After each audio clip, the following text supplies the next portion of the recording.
अचानक आलेल्या अवकाळी पावसाने आज मुंबईला जोरदार तडाखा दिला। आज अक्षरशः आभाळ कोसळलं आणि मुंबई हादरली।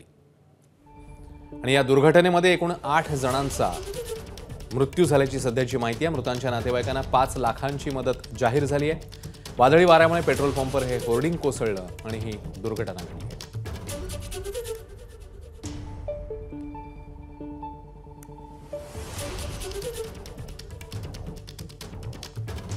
तर मुंबईत आज दुपारी आलेल्या अवकाळी पावसाने जोरदार तडाखा दिला। घाटकोपर येथे वादळी वाऱ्यामुळे एका पेट्रोल पंपवर महाकाय होर्डिंग कोसळलं। अपघातात 8 जणांचा मृत्यू झालाय। 69 जखमी आहेत। बचाव कार्य अजूनही सुरू आहे। अचानक आलेल्या मुसळधार पावसामुळे अनेकांनी या पेट्रोल पंपवर आसरा घेतला होता।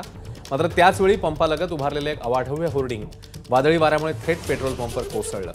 या होर्डिंग खाली तब्बल 80 वाहनं अडकल्याची माहिती समोर आली होती। त्यानंतर वेगाने बचाव कार्य सुरू झालं। पेट्रोल पंप, सीएनजी पंप यामुळे हा संपूर्ण भाग ज्वलनशील असल्यानं इथे गॅस कटर वापरता येत नव्हता। एनडीआरएफच्या माध्यमातून हे बचाव कार्य सुरू आहे। एनडीआरएफचा डॉग स्क्वॉडही घटनास्थळी दाखल झालाय। सध्या 4 मृतदेह राजावाडीत तर 4 मृतदेह घटनास्थळी आढळलेत अशी माहिती पालिका आयुक्त भूषण गगराणी यांनी दिली। जखमींना घाटकोपरमधल्या राजावाडी रुग्णालयात दाखल करण्यात आलंय। दुर्घटनास्थळी बचाव कार्य सुरूच आहे। मृतांच्या नातेवाईकांना 5 लाखांची मदत सरकारने जाहीर केली, तर जखमींच्या उपचाराचा खर्च सरकार करणार आहे।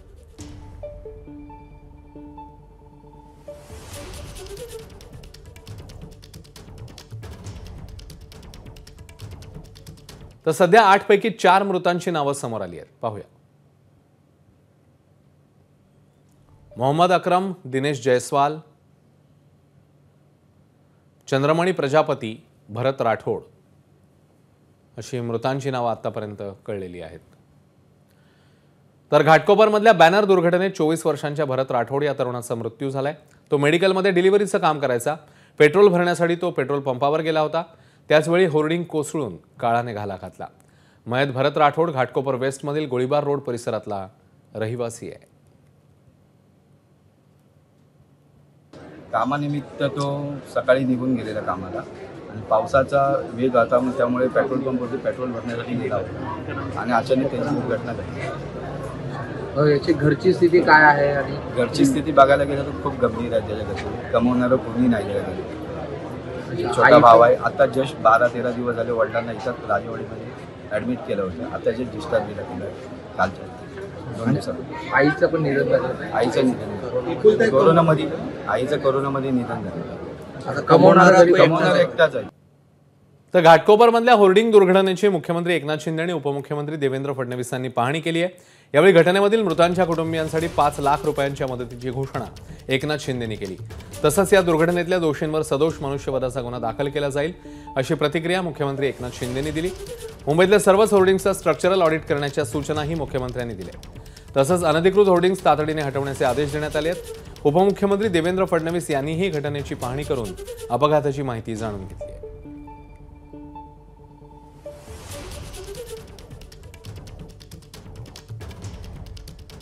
कोणी होर्डिंग धारक आहे यांना कुणाच्याही जीवाशी खेळण्याचा अधिकार नाही आणि याच्यावर जे आता झालेलं आहे त्याच्या सदोष मनुष्यवधाचा गुन्हा देखील दाखल करण्यात आला आहे। त्याच्यावर होईल। जखमींचा सर्व उपचाराचा खर्च सरकार करेल आणि जे मृत्युमुखी पडले त्यांच्या परिवारांना देखील मुख्यमंत्री सहायता निधीतून आपण तात्काळ 5 लाख रुपये देण्याचा देखील निर्णय सर किरीट माननीय मुख्यमंत्र्यांची चर्चा करून आम्ही या संदर्भात एक उच्चस्तरीय चौकशी देखील सांगितलेली आहे, ती अनाऊन्स केलेली आहे। अतिशय गांभीर्याने कोणी परमिशन्स दिल्या, त्या योग्य होत्या का, परमिशन्स घेतल्या होत्या का, एवढं मोठं होर्डिंग लावताना ज्यावेळेस अशा प्रकारची अनप्रेसिडेंटेड विंड येईल किंवा मोठ्या प्रमाणात वारा येईल त्याचा स्टडी केला होता का, अशा या सगळ्या गोष्टींचा अभ्यास आता या ठिकाणी करावा लागेल। मला अशी देखील माहिती आहे की काही नोटिसेस देखील त्याला सर्व्ह झाल्या होत्या, मग त्याच्यावर का कारवाई झाली नाही, या सगळ्या गोष्टी आता या ठिकाणी पाहण्यात येतील। तर मुंबई महानगरपालिका डिझास्टर ऍक्ट अंतर्गत संबंधित कंपनी आणि रेल्वे प्राधिकरणाविरोधात गुन्हा दाखल झालाय। 120 बाय 120 फुटाचा हा बॅनर होता। राज्य सरकारच्या जागेत हा अनधिकृत बॅनर लावल्यामुळे हा गुन्हा दाखल झालाय। याच्या आजूबाजूला 3 अजून मोठे अनधिकृत होल्डिंग बॅनर आहेत, त्याच्यावर देखील पालिका कारवाई करणार आहे।